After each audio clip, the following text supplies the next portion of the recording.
The alibi was so perfect it belonged in a novel.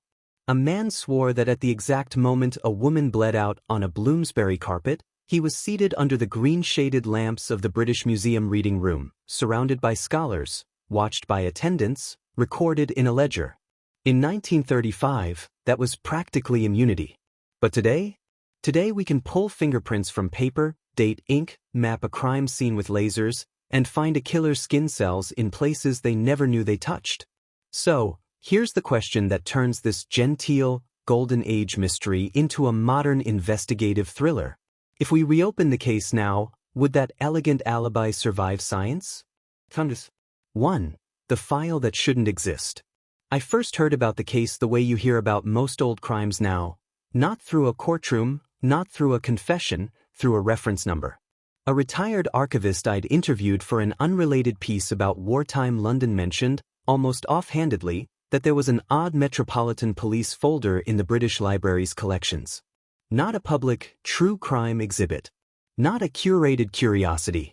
Just a file that had drifted into an archive the way certain stories do, because nobody quite knows what else to do with them. A death. A vanished object. An airtight alibi. No conviction. And a note on the cover in fading pencil. Langham homicide/Bloomsbury/reading room alibi. It had the feeling of a golden age plot device. Too neat, too literary, too staged to be real, except it came with original witness statements, scene sketches, and brittle, onion-skin typewritten memos that still smelled faintly of dust and iron-gall ink. The kind of smell you can't fake. 2. London between wars, where respectability is both armor and weapon. To understand why an alibi like this mattered in 1935, you must understand what London was like then. This is the city between wars, not yet blitzed into rubble, but still bruised by the last catastrophe and quietly bracing for the next. The streets in Bloomsbury are full of boarded lodgings, tea shops, book dealers, clerks with ink-stained fingers, and academics who can argue for an hour about a footnote and then go home to rooms that smell of damp coal. It's also a city that runs on class and appearances.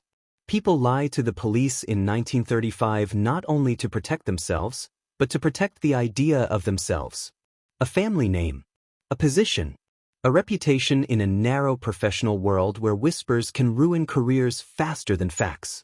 And if there's any part of London that treats reputation like oxygen, it's Bloomsbury, the square mile of letters, libraries, and intellect where a person can be brilliant in public and monstrous in private, and both can remain true if the right people keep quiet. 3. The locations, 2 Londons, 1 crime. The file circles 2 places that feel like they belong to separate genres. First, a lodging house on Bedford Place, the kind of building that looks respectable from the pavement.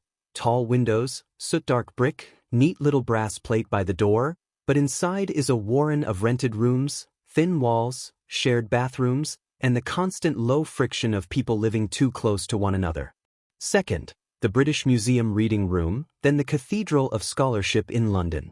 A perfect circle of desks beneath a dome, an almost religious hush, attendance in quiet motion, and a ledger system that gave the place its authority. If your name is in the book, you were there. If you were there, you were, at least in theory, visible. It's the juxtaposition that makes the case feel like a British Library crime classic. The murder scene is intimate and shabby, the alibi is grand, public, institutional. The question isn't just, who killed her? It's, how did those 2 worlds touch? 4. The victim, Evelyn Langham, the woman everyone underestimated. Evelyn Langham wasn't famous. Not then, not now. And that's part of why this story matters. She was 29, a shorthand typist by training, a cataloger by stubborn ambition, one of those women whose work held up entire systems while men received the credit for genius. The file includes a short employer note describing her as dependable, punctual, and keenly intelligent. The kind of sentence that sounds bland until you realize it's what institutions say when they have no language for a person's interior life. From what can be pieced together, letters, tenancy documents, a few press mentions, Evelyn came to London from Lincolnshire, the daughter of a railway clerk. She'd arrived with 2 suits, a hat she kept reshaping to look newer than it was, and a particular kind of hunger, not for glamour, but for steadiness. She rented a room at the Bedford Place house because it was close enough to walk to work and close enough to the museum to keep dreaming. In the evenings she studied languages from borrowed books and typed manuscripts for extra money. Not because she loved typing, because typing paid. The file notes that she'd been seen more than once in the British Museum reading room's outer corridors, waiting for someone. Not social waiting. Not flirtation. The kind of waiting you do when a meeting matters and you don't want to look like it matters. People described her in contradictory ways, which is often a clue in itself. Very quiet. Proper. Not the sort. Ambitious. A bit above herself. That last phrase, above herself, appears twice in witness statements. It's not a fact. It's a verdict. And it tells you what kind of world she lived in. One where a woman's ambition could be treated as a moral flaw, and where being underestimated wasn't just insulting, it was dangerous. 5. The Man with the Alibi. Adrian Harraby, scholar of small things. Adrian Harraby is the kind of suspect you could cast without trying mid-30s, a minor scholar and translator, clever in conversation, chronically short of money, always one introduction away from something bigger. His connection to Evelyn, according to the file, began as paid work. She typed translations for him. Then she corrected his drafts.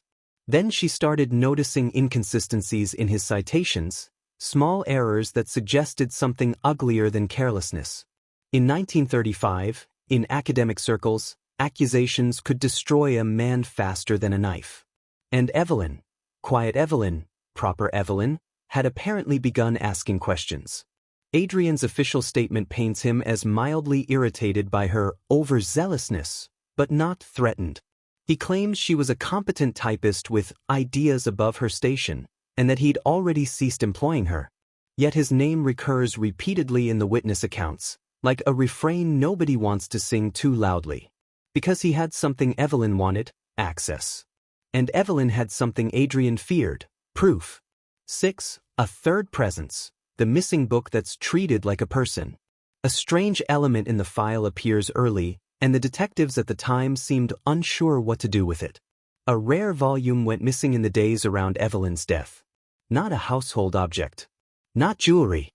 A book. The book is described in inventory language, binding, publisher, condition, yet the emotion around it is unmistakable. People who otherwise sounded indifferent about Evelyn's murder became suddenly precise when discussing the book.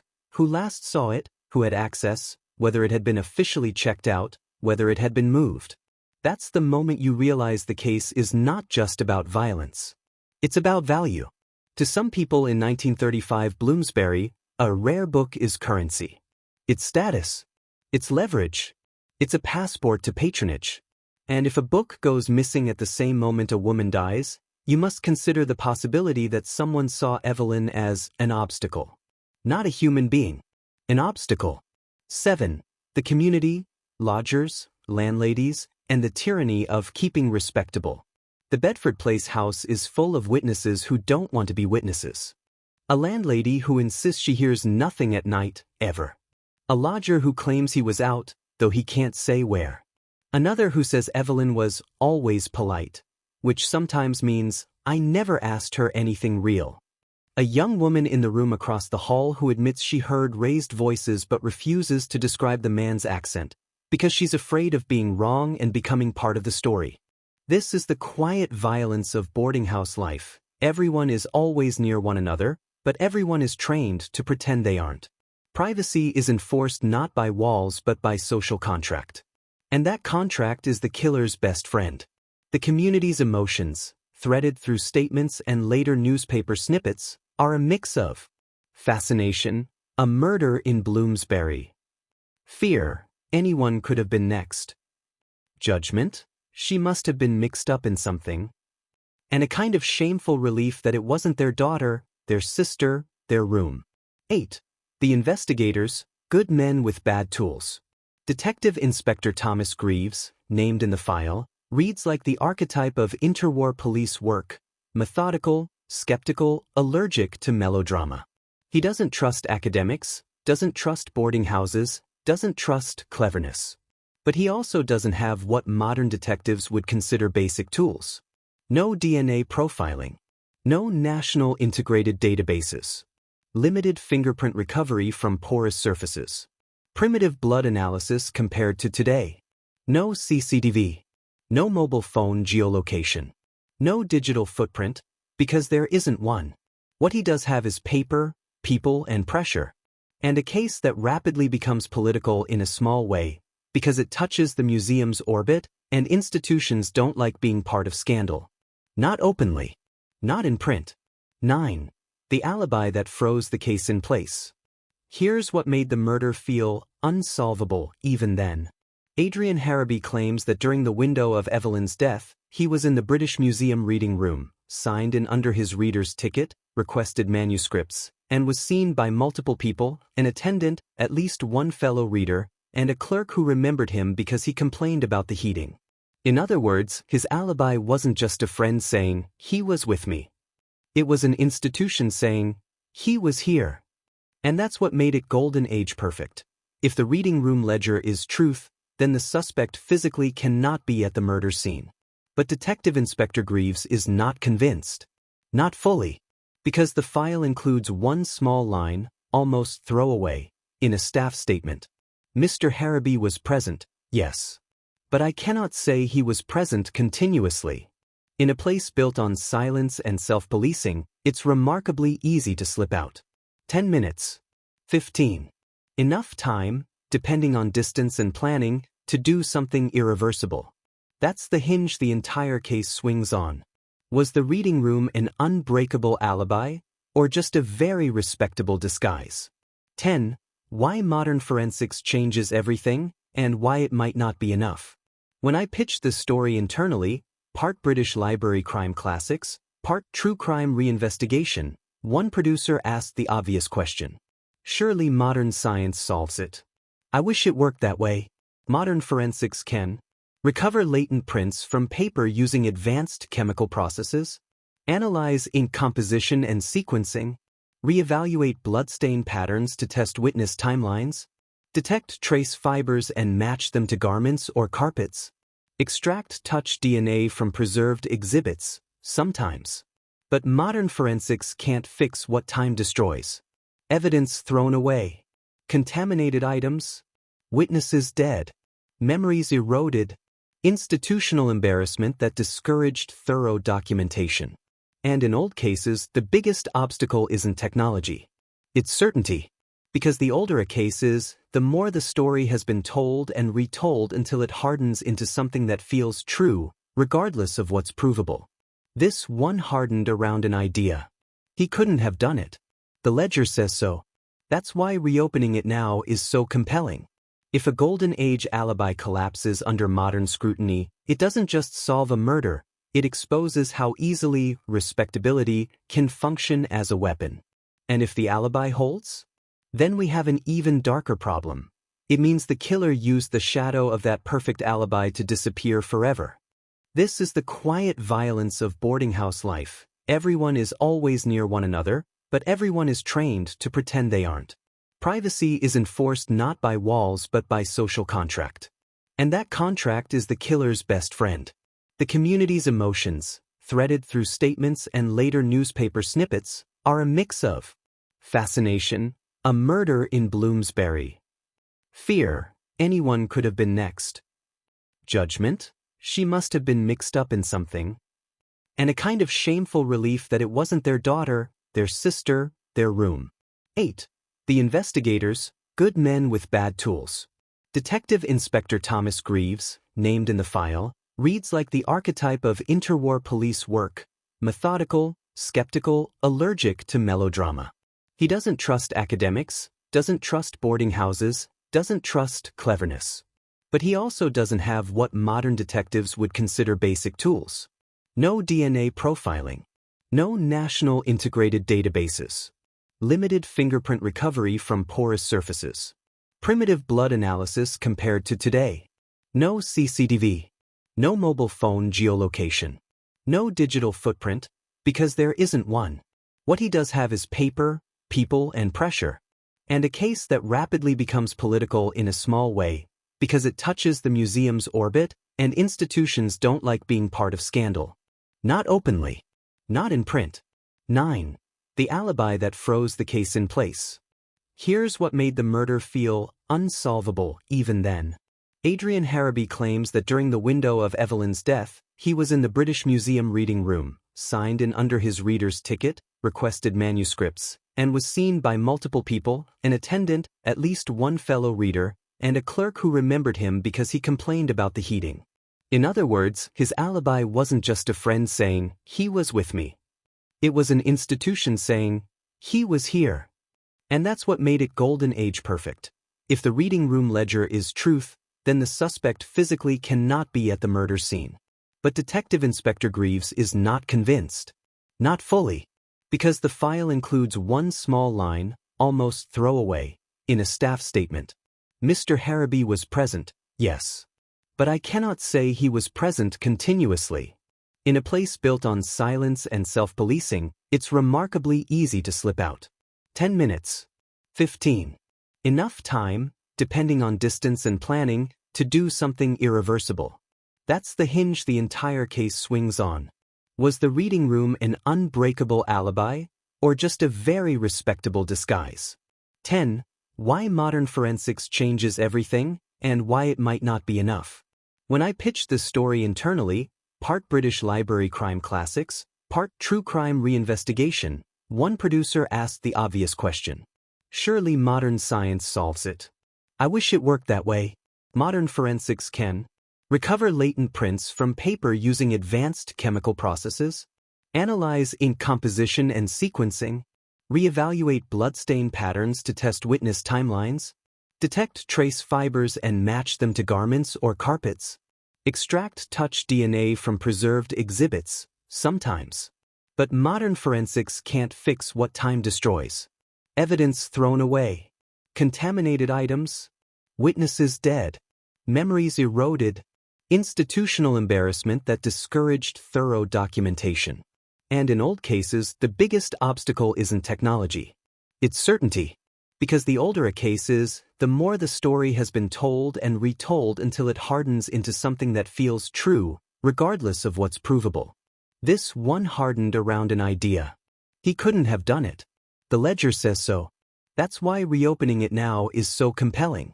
If a Golden Age alibi collapses under modern scrutiny, it doesn't just solve a murder, it exposes how easily respectability can function as a weapon. And if the alibi holds? Then we have an even darker problem. It means the killer used the shadow of that perfect alibi to disappear forever. If Bloomsbury had a sound in 1935, it wasn't music. It was paper. Paper rustling in reading rooms. Paper pushed through letterboxes. Paper folded into envelopes with careful, economical creases. Paper stacked in lodging houses beside cold fireplaces, waiting to become tomorrow's work. On the night Evelyn Langham died, the city was doing what it always did, turning lives into documents. And then, in a narrow hallway off Bedford Place, one life stopped, so abruptly the rest of the house kept moving around for hours. 1. Bedford Place after dark, ordinary, tight, and watchful. The lodging house looked respectable from the street, but inside it was a machine built on routine. You paid your rent weekly. You didn't ask too many questions. You kept your voice down after 10. You didn't bring trouble home, because trouble didn't just get you evicted, it got you talked about. And in London, talk could follow you from one address to the next like a shadow. That night, the house carried its usual smells: coal dust, boiled cabbage, damp wool drying near radiators that never fully warmed the bones. Somewhere, a wireless murmured through a thin wall, music faint enough to be polite. Evelyn's room was on the second floor, front-facing. A room that pretended to be private if everyone agreed to pretend with it. Inside was the life she'd built on her own. A narrow bed with a quilt worn shiny at the edges. A desk that wobbled slightly if you leaned too hard. A typewriter she guarded like it was a passport. And on the shelf above her writing space, a row of borrowed books with penciled notes, evidence of her quiet insistence on becoming more than what the world expected. She'd been seen earlier that evening, coming in with her collar up against the cold, her hair pinned in the practical way women pin their hair when they had work to do. Nothing about her looked dramatic, which is exactly why what happened next landed so hard. 2. The last evening, a meeting that didn't feel social. The file reconstructs Evelyn's final hours through what the house remembers. Fragments, not a clean timeline. A lodger returning from a pub claimed he heard Evelyn in the hallway around 8:30, her voice low, controlled, speaking to someone just inside her door. He couldn't make out words, only tone, the careful politeness people use when they're trying not to show they're afraid. A woman across the landing, young, newly in London, reported hearing a man's voice as well. Educated, crisp, not the slurred warmth of drink, but the sharp sound of impatience. Then, after a pause, the hallway went quiet again. No scream. No crash. Just the house settling back into itself like nothing important had occurred. And that's the first unsettling truth of the crime. Whatever happened in Evelyn's room didn't announce itself. It either happened quickly, or the person in that room had already learned that making noise didn't bring help. 3. The corridor detail everyone minimizes, until it matters. A little after 9, the landlady, Mrs. Pinner, did what landladies do. She patrolled her own property like a nervous captain walking the deck. She told police she noticed 2 things. 1. Evelyn's light was on, a thin blade of brightness under the door. 2. A smell, not smoke, not gas, something subtler, the faint, metallic tang you might mistake for a cheap flat iron heating up or ink or a cut finger. She didn't knock. She didn't speak to Evelyn. Because lodging houses are built on non-interference. Mrs. Pinner wrote later, indignant, defensive, that she respected her young lady's privacy. In the cold light of the investigation, that sentence reads like a confession of a different kind. For the discovery, when privacy turns into dread. Evelyn didn't come down for breakfast the next morning. In a lodging house, that's not automatically alarming. People sleep late. People leave early. People disappear for a day or 2 without explanation. London can be like that. But Evelyn had a habit of punctuality that others noticed. She wasn't the sort to miss work without sending word. And she had a typing job due, pages she'd promised would be ready by midday. By mid-morning, the landlady knocked. No answer. She knocked again, harder, annoyed now, because annoyance is safer than fear. Still nothing. Mrs. Pinner tried the handle and found the door locked. That should have meant Evelyn was inside, alive, ignoring her. But the room stayed silent in a way that felt wrong. Silence has texture when something has happened. Mrs. Pinner fetched the spare key. And for a moment, just a moment, she hesitated because some part of her understood. Once you open that door, you can't close it on what you've seen. Then she opened it. 5. The room, staged calm. Then the reality underneath. The first thing she saw was the desk.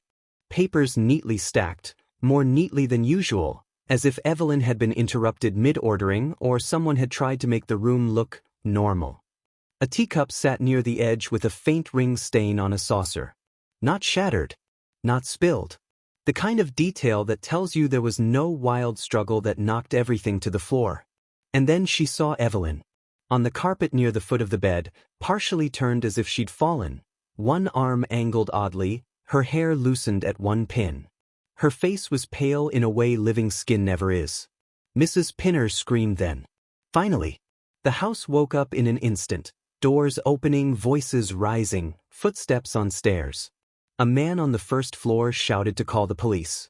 Another lodger, too curious, too quick, pushed past the landlady and looked, then went very still. That stillness is in the file too. More than one statement contains some version of, "I have never seen a man go quite so fast." 6. The immediate contradictions. Locked door, no forced entry, missing item. When the first officers arrived, they did what interwar policing demanded: secure the scene, take names, stop the hallway from turning into a public gallery. Then they began asking questions that made everyone uncomfortable. Was the door locked from the inside? It appeared locked, yes. But lodging house locks are simple mechanisms, the kind that can be manipulated if you know how, or if you've had practice letting yourself into rooms that aren't yours. Was there forced entry? No broken frame. No shattered window. Nothing that screamed, intruder. Which pushed the case toward the most common truth in homicide. The victim likely knew the person who entered. Was anything stolen?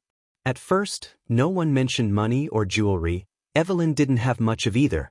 But then someone, an employer or a colleague, accounts vary in the memos, asked about a specific thing Evelyn had recently been proud of handling. A rare volume she'd been typing notes from. A book that didn't belong to her, a book that had been in her possession only temporarily. And that book was gone. Not misplaced. Gone in the way objects go when someone removes them deliberately. That detail slid into the center of the case like a blade. If the killer took the book, then the murder wasn't just violence. It was containment. 7. Cause of death, what the early medical opinion suggested. The initial medical assessment, before the full postmortem, suggested a homicide that was intimate and controlled. Not the messy brutality of a random attack, but the kind of violence that happens close enough to feel breath, close enough to leave no obvious chaos. The file's language is careful, as official language often is, but the implication is clear. Evelyn was killed in a way that required proximity and confidence. Someone who could get close, keep her quiet, and leave without turning the room upside down. It did not look like burglary that went wrong. It looked like a decision. The typewriter ribbon. A detail that feels like nothing, until later. Among Evelyn's papers, detectives found a partially typed sheet rolled into the platen of her typewriter. Half a page. Not a letter. Not a finished document.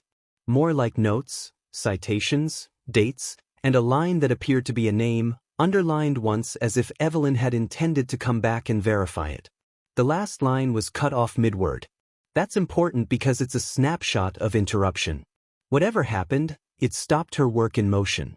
Even more curious, her typewriter ribbon appeared recently changed, darker than expected, an expense Evelyn wouldn't have made casually.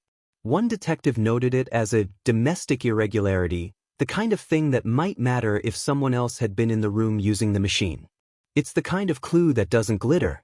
It just sits there, stubborn, waiting for the right question. 9. The timeline window, when the reading room alibi becomes a trap. Now comes the hinge. Based on the likely time of death and witness sounds in the corridor, investigators narrowed the critical window to roughly 8:30 to 9:30 p.m., not perfect, but workable. Then they did what any detective would do, they pulled the suspect list from Evelyn's life.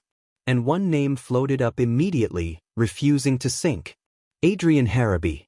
He had motive if Evelyn had discovered academic fraud or planned to expose him. He had access, he'd employed her, met her, knew her address. And he had the kind of polished manner that could get him through a lodging house door without raising alarms. I'm here on business, I've come for my papers, she has something of mine. But Harraby didn't react like a cornered man. He reacted like a man who knew exactly where to stand. He told detectives, calmly, almost with relief, that he couldn't possibly have been there. Because during that window, he was at the British Museum reading room. He had the ledger. He had witnesses. He had the institution. In 1935, that was the closest thing to a time-stamped surveillance feed that London possessed. And that's when the case stops feeling like a straightforward boarding house murder and starts feeling like something designed. Because either Harraby is innocent and someone else used his name as a smokescreen, or Harraby is guilty and the reading room wasn't an alibi, it was part of the method. A way of laundering presence through respectability. 10. The last beat of the crime, what the killer left behind. Before the scene was fully processed, one constable recorded a small, unnerving observation. The teacup on the saucer, Evelyn's, presumably, had a faint lipstick trace. But beside it, almost aligned, was another cup with no mark at all. As if someone else had sat there carefully, precisely, leaving as little of themselves behind as possible. It's a tiny domestic tableau. 2 cups, a desk, a quiet room, and a dead woman on the carpet. It tells you the killer didn't burst in like a madman. The killer likely sat down. Waited. Pressured. Negotiated. That's not just murder. That's control, performed at conversational volume. The investigation. The Metro Police treated Evelyn Langham's murder the way interwar London treated most violence against an unimportant woman, seriously enough to make the paperwork immaculate, but not seriously enough to offend the wrong people. D.I. Thomas Greaves understood that immediately, because within 48 hours, the case had two competing centers of gravity. 1. A dead woman in a lodging house, the kind of story that stains a postcode. 2. A named scholar with an institutional alibi, the kind of story institutions prefer not to become. And between those two forces sat one fragile thing: truth. 1. Greaves starts where murder always starts: the room that doesn't make sense. The Bedford Place room gave off contradictions. There was no smashed furniture, no obvious forced entry. Yet Evelyn was dead in a way that suggested intent, not accident. The scene looked too tidy for a killing that supposedly happened during an argument. Greaves' first questions were practical. How did the killer enter? How did the killer leave without being seen? How did the door end up locked? Why take the book? Why not take money, if robbery was the story? He had an early working theory, one he wouldn't say in front of Mrs. Pinner. The killer behaved like someone who'd been in lodging houses before. Someone who knew how to move through tight hallways, how to make a visit look ordinary, and how to rely on people's politeness as camouflage. In other words, not a prowler. A social predator. 2. The first canvass. Everyone heard something, nobody saw anything. Every lodger's statement had the same structure: a small, safe truth wrapped around a larger, dangerous omission.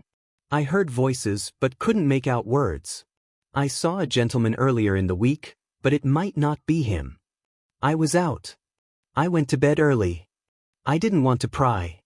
Greaves began diagramming the house like a stage play: who lived where, which doors faced which stairwell, which floorboards creaked, which landings forced people to pass one another.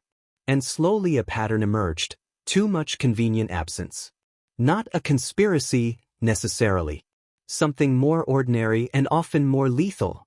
People protecting their own secrets. A lodger hiding an affair. A clerk hiding gambling debts. A woman hiding that she'd been drinking with a man not her husband. When everyone's hiding something, a killer can hide anything. 3. Evelyn's life becomes evidence: the typed pages and the underlined name. Then Greaves hit the detail that made Evelyn more than a body. The partially typed sheet is still in the machine. He didn't treat it as notes. He treated it as a dying gesture, the last thing Evelyn's hands were doing before someone interrupted her. The underlined name was incomplete, but it resembled Harrowby enough to sharpen the air in the room when the detectives discussed it. 2 implications. Evelyn was working on something connected to Harrowby right up to the moment she died, and/or someone wanted police to think that, because a name on paper can be clue or staging. And in a case where someone had already staged tidiness, Greaves refused to be romantic about evidence. He sent the page, along with Evelyn's recent typing work, to a specialist at Scotland Yard who could compare typewriter characteristics: worn letters, spacing irregularities, pressure patterns. The goal was simple. Were the last lines typed by Evelyn, or by someone else using her machine? If someone else had used it, that meant time in the room. Comfort. Control. And it meant the killer wasn't rushing. 4. The missing book, not a souvenir, insurance. The rare volume's disappearance bothered Greaves more than the boarding house gossip, because it introduced motive that wasn't emotional. Emotions are messy, but self-preservation is clean. If Evelyn had discovered academic fraud, plagiarism, forged citations, or a stolen manuscript, then the book wasn't just a book. It was proof of theft, proof of deception, proof that a minor scholar had built his career on a lie. And people kill for that kind of proof, not in a frenzy, but in calculation. Greaves traced the book's chain of access as best he could. Who had requested it? Who had handled it? Who knew Evelyn had it? Who knew where she lived? Here's the trouble. In that world, access isn't always formal. Books move through first-hand favors and nods and, just for the weekend. Which means the missing book wasn't just a lead. It was a window into a small ecosystem where rules bent for the right men. 5. Harrowby's interview, the performance of innocence. When Harrowby arrived for questioning, Greaves clocked him the way seasoned detectives do, not what he said, but what he didn't need to say. Harrowby didn't ask many questions about Evelyn. He asked about the timeline. He asked about the reading room ledger. He emphasized, repeatedly, that staff had observed him. It was an alibi delivered with the ease of a man reciting something memorized. And when Greaves probed Evelyn's work, her concerns, her questions, whether she'd threatened to expose him, Harrowby's composure tightened. Not grief. Irritation. The file notes one line from Greaves' own hand. He spoke of the deceased as one speaks of a troublesome clerk. That's psychological evidence. Not admissible in court. But detectives live on it. It suggested a motive rooted in contempt, the belief that Evelyn had overstepped. And contempt, more than anger, is what makes violence feel permissible. 6. The unbreakable alibi, the reading room ledger. Greaves did not attack the alibi with drama. He attacked it with logistics. He went to the British Museum and treated it like a crime scene that had simply been cleaned daily for 100 years. The reader's ticket sign and ledger. Request slips for the materials Harrowby claimed to have used. Staff recollections, especially attendants responsible for monitoring that section. The exact times when materials were delivered to desks. And then he asked the most important question in the entire case. Does present mean present the whole time? It didn't. Readers came and went quietly, to lavatories, to smoke, to the corridor, to speak with attendants. In a room built around silence, absence was almost invisible. Greaves reconstructed the physical possibility. Could a man leave the reading room, travel to Bedford Place, commit the murder and return, without his absence being memorable? In 1935, that calculation is limited. No cameras. No card swipes. No transit timestamp tied to identity. Comes down to distance, time, and whether a suspect understands how institutions remember people, not continuously, but in snapshots. And Harrowby's greatest advantage was precisely that people remembered him being there at some point. They could not swear to every minute. 7. The first twist. The ledger proves less than everyone assumes. In the public imagination, a ledger is absolute. A ledger is a ritual. Greaves discovered two uncomfortable facts. 1. The sign improved entry, not duration. 2. The attendant's certainty was softer than it sounded. They remembered Harrowby because he was fussy, because he complained, because he made small scenes about comfort and privilege. Which means his memorability could have been weaponized. If you want to be remembered as present, you behave in a way that leaves an impression early. Then you slip out when everyone has moved on. It's not genius. It's understanding human attention. 8. Red herrings. The lodger with the war wound, the jealous colleague, the strange man. As soon as newspapers learned Scholar and British Museum were involved, tips flooded in. Greaves chased several that went nowhere but left fingerprints of how society wanted the case to feel. The wounded veteran lodger with a temper and a history of shouting in his sleep. Easy villain. No link to Evelyn beyond proximity. A jealous female colleague rumored to dislike Evelyn's ambition. Misogynistic shorthand masquerading as insight. No evidence. A strange man in the square, an outsider scapegoat described differently by every witness. Each lead cost time and gave the real killer what time always gives: distance. But one red herring mattered. A local fence mentioned a man offering a rare book for sale days after the murder, then vanished from the story when no one could identify him. That detail stuck in Greaves' mind like grit. Because if it is true, it meant the book was already leaving the circle. And if the book left London, so did the cleanest motive. 9. The lock. The quiet mechanism behind the locked room.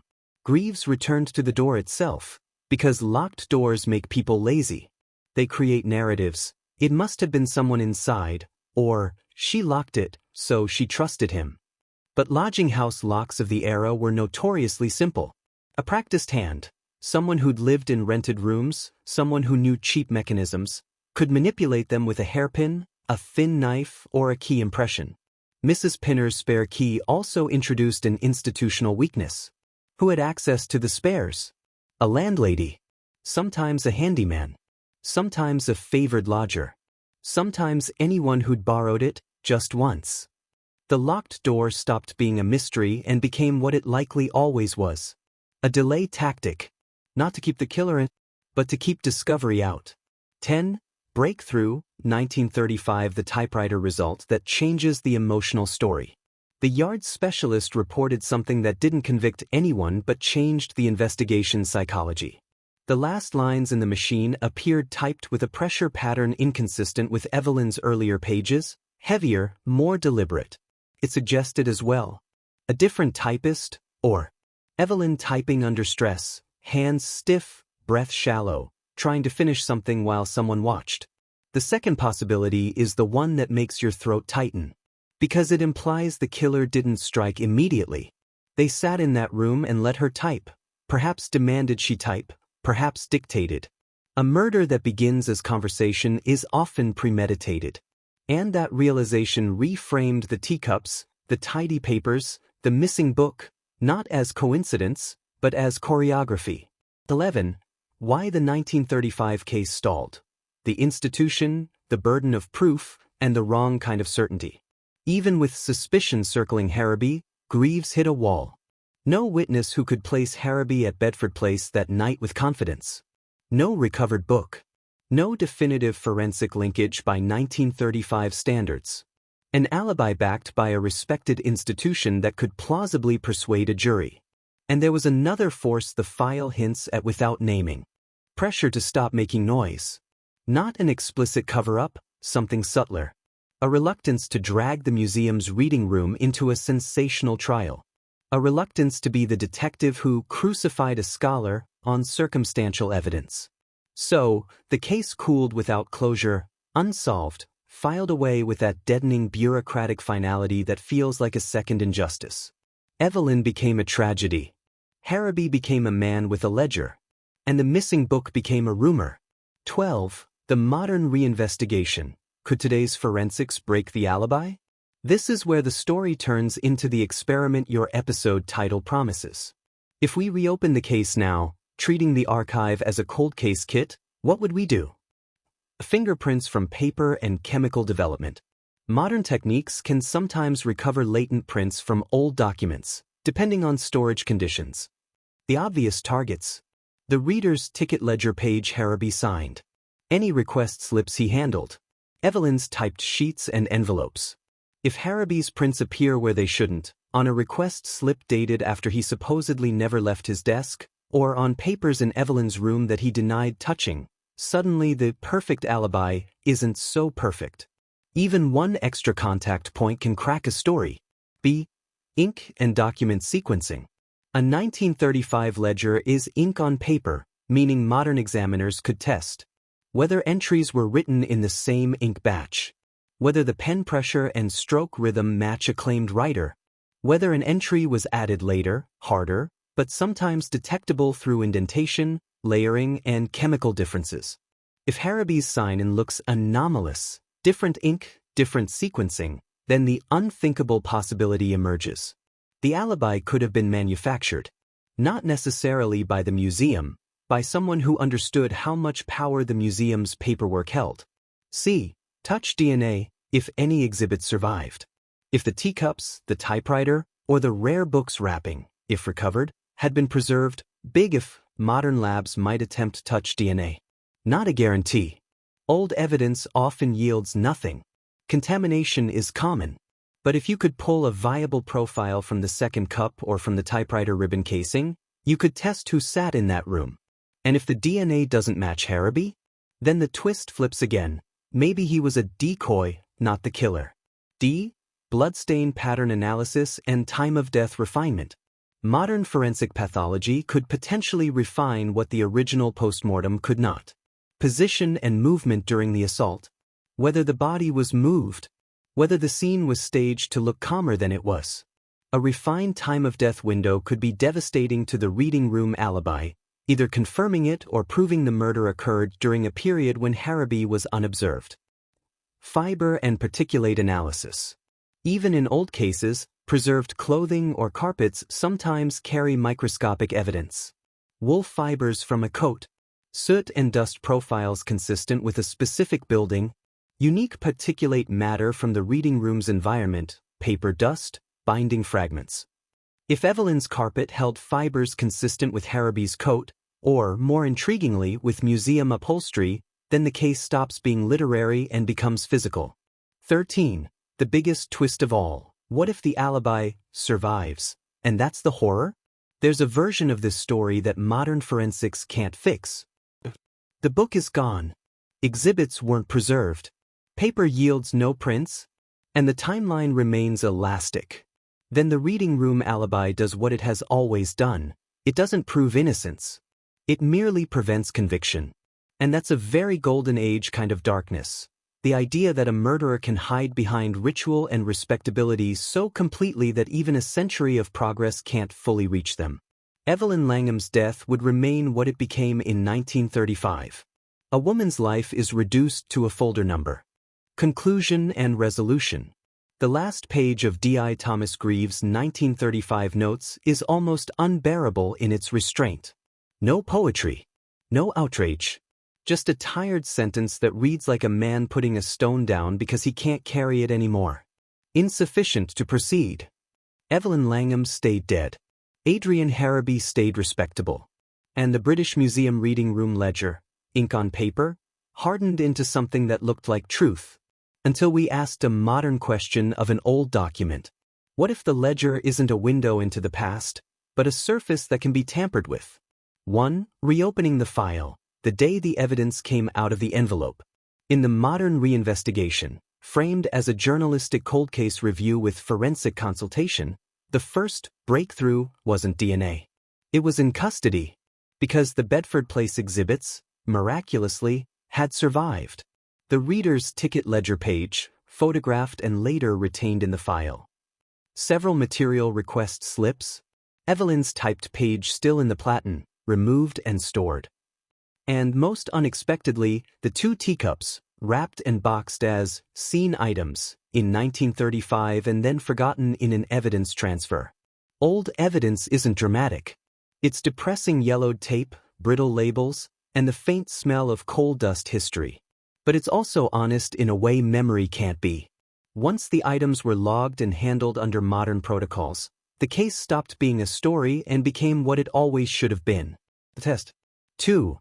Modern forensics versus golden age certainty, the ledger problem. The reading room alibi lived and died on one belief: the ledger can't lie. Modern document examiners don't treat paper like scripture.